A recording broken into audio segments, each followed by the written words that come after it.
자, 첫 번째 썰 한번 가보도록 하겠습니다. 시청자 댓글 컨텐츠입니다.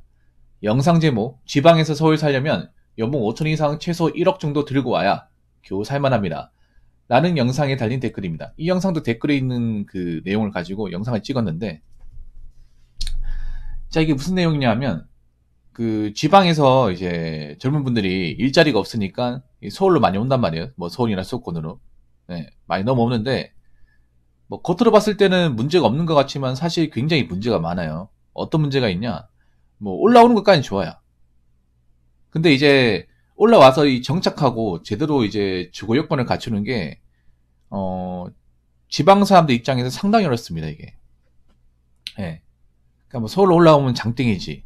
어떻게 살면 되겠지가 아니라 일단 나가는 돈이 너무 많아요. 예. 택배인도 아시겠지만 택배인도 고향이 제주도잖아요. 제주도에서 지금 수도권 너무 왔잖아요. 예. 뭐 지방에서 올라오시는 분들이 뭐 집에서 지원을 많이 받아서 뭐 시작부터 전세로 가서 이제 사는 분들은 문제가 없겠지만 그런 분들은 거의 많지가 않아요. 예. 대부분의 사람들은 뭐 보증금만 겨우 마련해서 이 월세 생활을 할 텐데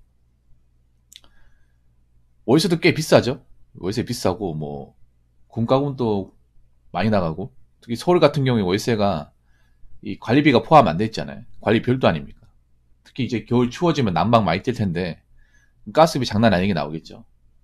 그래서 뭐 숨만 쉬어도 100만 원 나온다는 얘기를 입버릇처럼 하는데 어떤 분이 댓글 달았는데 지방에서 서울로 올라갈 때 적어도 연봉 5천 이상 최소 1억 정도 들고 와야 먹고 산다고 하는데 뭐 저 말이 틀린 말은 아니에요. 예.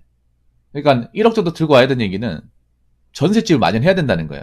뭐 전세나 아무리 못해도 반전세는 마련한 상태에서 어느 정도 벌이가 되는 직장을 가지고 들어와서 시작을 해야 그나마 서울 땅에서 좀 갖추고 살 수 있다 그 말이에요. 근데 문제는 저 조건을 달성할 수 있는 사람들이 별로 없어요. 예, 저 조건을. 여러분 아시겠지만 아무리 서울이라 하더라도 사회초년생한테 연봉 5천만 원씩 떡하니 주는 회사가 없습니다. 이렇게 이제 합격하자마자 연봉 5천 원 받으려면 뭐 대기업 증권사나 아니면 대기업 본사 아니면 뭐 방송사 이런 곳 들어가야 되는데 이런 곳은 서울 토박이 분들도 거의 못 들어가요. 경쟁이 치열합니다. 예. 뭐 세 자릿수는 그냥 넘어가죠.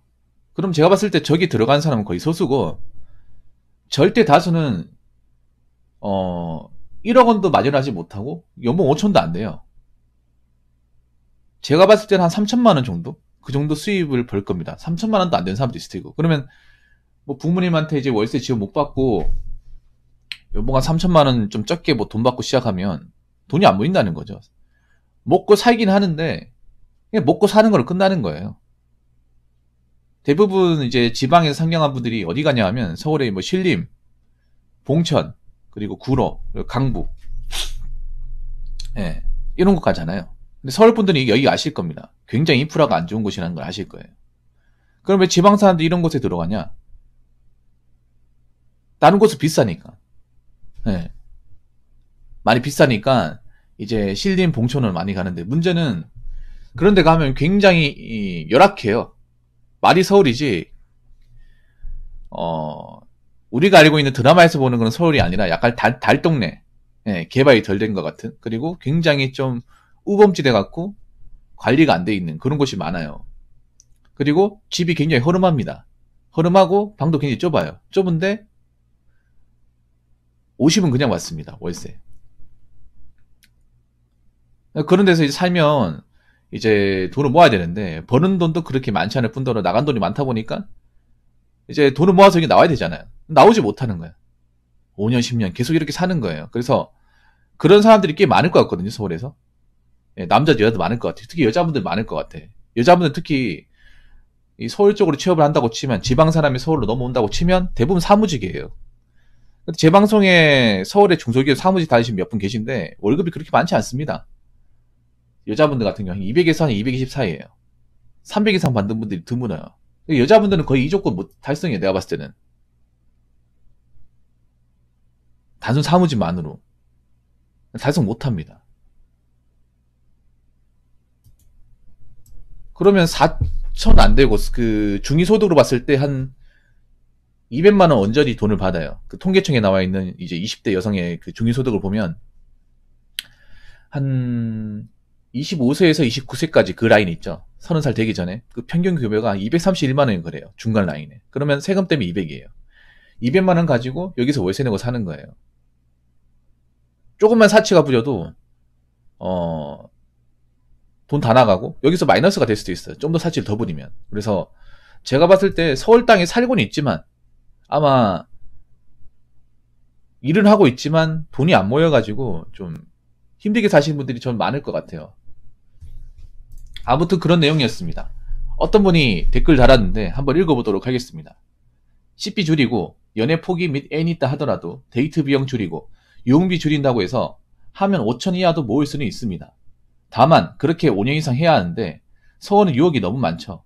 극기심이 강한 2030들이 대다수가 아니고 대부분은 서울에서 번 돈을 바로 소비하게 됩니다.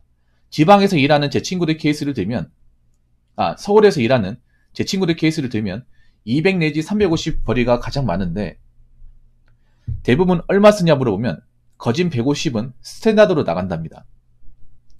나머지 돈을 모은다 치면 1년에 1000에서 1500 정도. 1억 모으려면 8년 내지 10년 이상입니다. 그렇다면 연봉 인상을 기대해야 하는데 경제가 박살났으니 못해도 2년 이상 동결이라고 봅니다.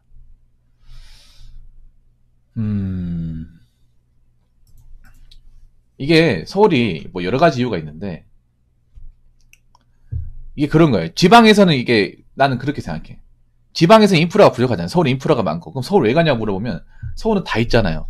놀 때도 많고 돈 쓸 때도 많고 뭐 먹고 싶은 것도 많고 음식점도 많고 그러잖아. 근데 젊은 사람이 착각을 하는 게 있어. 인프라가 많다는 거는 젊은 사람들이 지갑을 열기하는 게 많다는 거거든요. 택배님 안 그래요? 그러니까 커피숍이 많고 편의점이 많고 뭐 세탁실이 많고 이렇다는 거는 쉽게 말하면 너희들 돈 쓸 때 많다는 거예요. 돈을 쓰게끔 하는 거예요. 지방에서 쓰면 안 쓰는 돈을 여기 와서 쓰는 거야. 그리고 이게 안 쓰기가 좀 그런 게 다 쓰기 때문에 뭔가 내가 안 쓰면 뭔가 허전해 보여. 한국 사람도 그런 거 있잖아요. 절대 다수가 쓰는데 내가 안 쓰면 뭔가 좀 손해본다는 기분? 예. 뭔가 갖추고 있다는 게 경제적으로 봤을 때 무조건 좋은 게 아니에요. 왜냐? 그만큼 쓰는 사람들이 많으니까 있는 거야. 예를 들어서 뭐 커피숍이나 어떤 그런 이제 레저 활동이나 문화생활 할 수 있는 곳이 많다는 거는 다르게 얘기하면 그만큼 젊은 사람들이 소비를 많이 한다는 거예요. 근데 문제는 내가 돈이 많은데 소비를 하면 괜찮아. 근데 내가 버는 돈이 뻔한데 소비를 해버리면 지방으로 나간 돈이 많을 뿐더러 그 돈을 너무 당연시 여기면 돈을 못 모은다는 거예요. 그리고 여기 중요한 말이 있어. 극기심이 강한 2030들이 대다수가 아니고 제가 찾아보니까 이 극기심은 의지적, 그러니까 동일한 말이에요. 그러니까 의지력이 약해요. 의지력도 약하고 멘탈 약합니다. 근데 이렇게 얘기하면 또 꼰대나 소리 듣겠죠. 저는 제가 봐도 멘탈 약하다고 생각을 해요. 특히 2030이라고 했는데 특히 20대 친구들이 약한 게 뭐냐 하면 하고 싶은 게 너무 많아. 그러니까 서울에 와가지고 내가 봤을 때 지방보다 더 절제를 해야 돈을 모으거든요. 훨씬 더 많이 절제해야 돼요. 그런데 절제를 하긴커녕 워낙에 20대들 젊은 사람들도 많고 하고 싶은 것도 많고 유행 같은 것도 빨리 번지는 게 서울이다 보니까 원래 지방 같으면 안 하는 행동을 서울 와서 한다는 거예요. 예를 들어서 뭐 패션 같은 것도 지방에 있으면 그냥 무난하게 입을 텐데 서울에 가다 보니까 더 이제 간지나게 좀 멋져 보이려고. 그리고 내가 봤을 때 그런 사람도 많을 거야. 남자분들 중에 지방에서는 카푸어짓 안 하다가 서울 와가지고 카푸어짓 하는 사람들도 많이 있을 거예요. 네. 그리고 이제 젊은 사람들 많이 몰리는데 또 이제 지갑도 많이 열고. 네. 그러다 보니까 버는 돈은 그렇게 많지 않은데 저런데 이제 돈이 많이 나가다 보니까 돈을 못 모으는 거야. 제자리 근업하는 거예요. 서울에서 일하는 제 친구들 케이스를 보면 200에서 350벌이가 가장 많은데 이것도 굉장히 추상적이죠. 여기 200 내지 350이라고 해서 이 200하고 350을 똑같이 보면 안 됩니다. 절대로 똑같이 보면 안 돼요. 이 350 버는 건 정말 대단한 겁니다. 대표님 안 그렇습니까? 여러분 서울에서 350 버는 사람들이 많을 것 같아요? 천만의 말씀. 천만의 말씀. 서울에 350 벌려면 제가 봤을 때 직장 하나 가지고 안 됩니다. 직장 하나 가지고 안 돼. 뭐 대기업에서 일하는 거 아니면. 뭐 배달 라이더 하면 가능하겠네요. 제가 봤을 때는 본업 플러스 아마 부업 같은 거 해야 350 플러스 알파가 되지 않을까 생각합니다. 뭐 다른 데는 모르겠는데 유독 서울에 보면 N잔러들이 많아요. 기본 투잡 이상 하시는 분들. 예. 이 얘기를 들어보면 왜 투잡을 합니까? 꼭 투잡해야 됩니까? 물어보면 이렇게 해야 낼 거 다 내고 돈이 좀 모인다는 거예요. 그냥 원래 직장만 다니면 그걸로 현상 유지밖에 안 된다는 거예요. 제가 물어봤잖아요, 시청자분한테. 아니 근데 이렇게 투잡을 하면 워라밸도 안 되고 주말에 출근해야 되잖아요. 이렇게 물어보면 어쩔 수가 없대. 참 이게 역설적인 게 뭔지 아세요? 젊은 사람들이 유독 워라밸을 많이 따지잖아. 워라밸을 많이 따지고 서울에 그런 직장을 가지기 위해서 오는데 현실적으로 살고 보니까 돈이 쪼들려서 자기 자신들이 이제 N잡을 하면서 이 워라밸을 버리고 있어요. 예. 정말 아이러니한 상황이죠. 그렇게 워라밸을 많이 따지는 사람들이 현실을 살아가니까 이게 나간 돈이 많다 보니까 자기 스스로 이제 N잡을 하면서 이 워라밸을 없애는 거예요. 즉 그런 라이프 스타일을 가진 사람들이 많아요. 어쩔 수가 없죠, 이게. 본업 가지고 이제 성장이 안 되다 보니까. 자, 대부분 얼마 쓰냐 물어보면 거진 150은 스탠다드 나간답니다.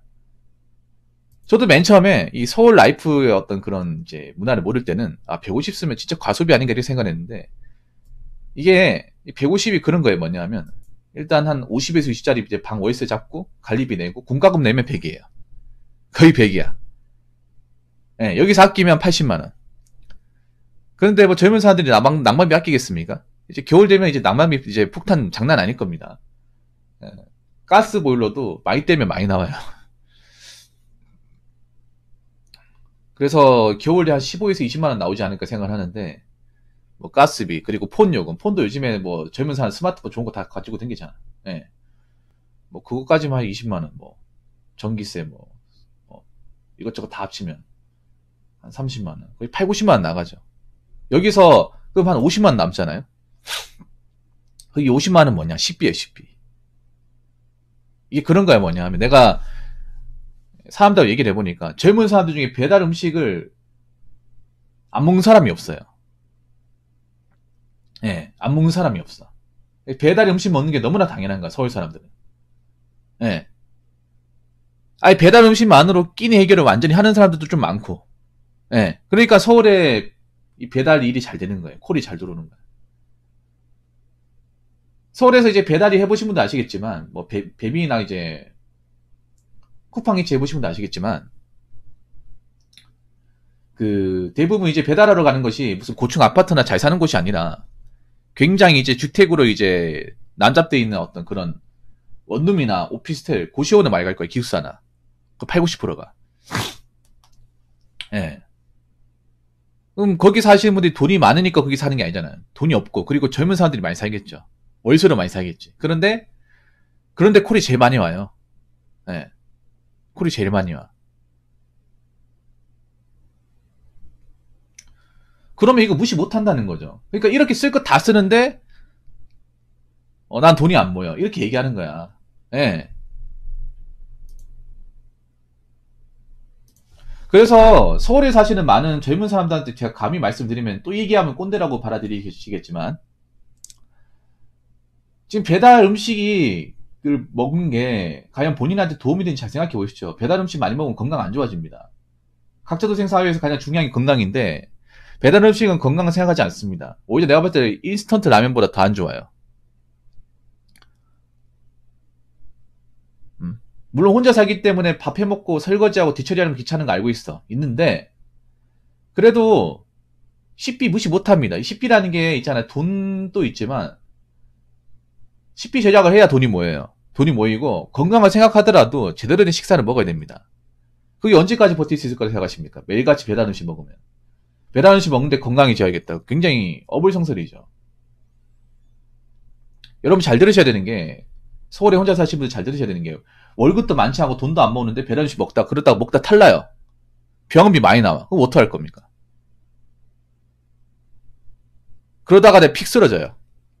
누구 하나 날 걷어다 봐준 사람이 없어. 서울이 유독 청년 고독사가 많죠. 왜 많은지 아십니까? 내 옆집에 위아랫집에 누가 사는지 모르니까. 5년을 살든 6년을 살든 모르니까. 그래서 누가 병으로 객사하고 나서 한참 뒤에 발견되잖아요. 그런 거 보면 그냥 남의 일이니까 신경 안 써야지 그런 겁니까? 얼마든지 있을 수 있습니다, 여러분. 우리 이렇게 얘기하면 무섭다고 생각하는 사람도 있겠지만 현실입니다, 현실. 제가 봤을 때 좀 그런 분들 많아요. 월급을 한 200에서 한 250 버는데 돈 안 모으고 딱 저 생활 수준에 맞춰가지고 돈 쓰고 미래 없이 사는 사람들 많아. 그러다가 만약에 내가 진짜 큰 돈 나갈 일이 생긴다. 그럼 어떡할 겁니까? 옆집에 얼굴도 모르고 일면식도 없는데 도와달라 할 거예요? 그 사람이 왜 도와줄까요, 님한테? 서울이라는 게 무서운 게 그런 거야. 뭔가 내가 일이 생기면 도움을 청할 곳이 없어요. 이거 잘 들으셔야 됩니다. 지방 사람들. 다 남이잖아요. 다 남. 다 뜨내기 아닙니까? 당장 누가 이사 가도 신경도 안 쓰잖아요, 여러분. 누가 돌아도 신경 안 쓰잖아.